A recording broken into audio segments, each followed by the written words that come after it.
The Little Kitten by Judy Dunn. Photographs by Phoebe Dunn.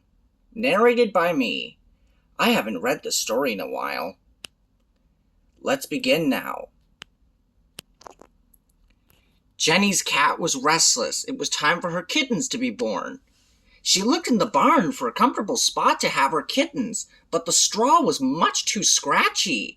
She prowled all over the house and yard, but nothing seemed to suit her. So Jenny made a soft bed for her cat in the bottom drawer of her bureau. I haven't heard the word bureau for a while. That night, 6 fluffy kittens were born there. How adorable are they! Jenny's cat was a good mother. She nursed her kittens when they were hungry and washed them with her rough, pink tongue.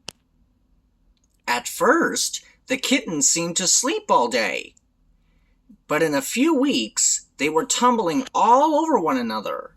When the mother cat wanted a little peace, she crouched under the drawer. One little kitten was more curious than the others. He was the first to try his wobbly legs. He was the first to peek over the edge of the drawer.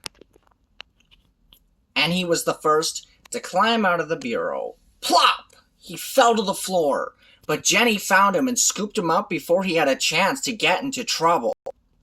Jenny's mother promised that she could keep one of the kittens. They would find new homes for the others.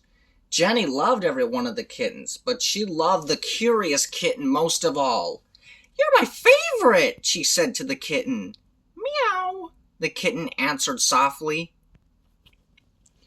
Jenny made a bed for her kitten in a special basket. The kitten tried it out right away. He was still little and needed lots of naps.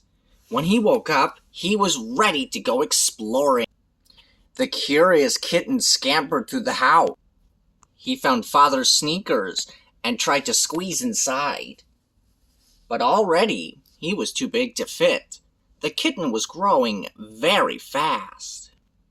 Soon, the kitten was old enough to drink milk from a dish. At first, he didn't know what to do. He stepped right into it. Milk stuck to his paws and dripped from his chin. "Oh, what a pickle you're in," said Jenny when she saw the milky kitten. Saying that gave her an idea. "I'm going to call you Pickle," she told her kitten. It turned out to be a very good name for him. The curious kitten got into one pickle after another. One day, he wanted to see what was inside a can of flour. What a mess that made! Pickle looked so funny that Jenny didn't mind cleaning up after him. Jenny played with her kitten every day. One night, she gave him a catnip mouse. It made the kitten do silly things. First, he sniffed the mouse. Then he batted it, clawed it, licked it, chewed it, and rolled it around on the floor. Soon, the mouse was in shreds, and the kitten was all tired out. Jenny let Pickle sleep on her bed just this once. The little kitten curled up beside her and purred. He was happy to be with Jenny. One sunny day, Jenny took her kitten outdoors. She wanted him to keep her company while she planted some flowers. Pickle tried to see everything she was doing. He kept getting in the way. Finally, Jenny picked up the kitten and put him in a flower pot. "Now stay there," she scolded. But Pickle was too curious to stay anywhere for long. He jumped out of the flower pot and set off on an adventure. Pickle wandered into the meadow, where he felt safe in the tall grass. He hardly knew where to look first. There were so many sights, sounds, and smells that were new to him.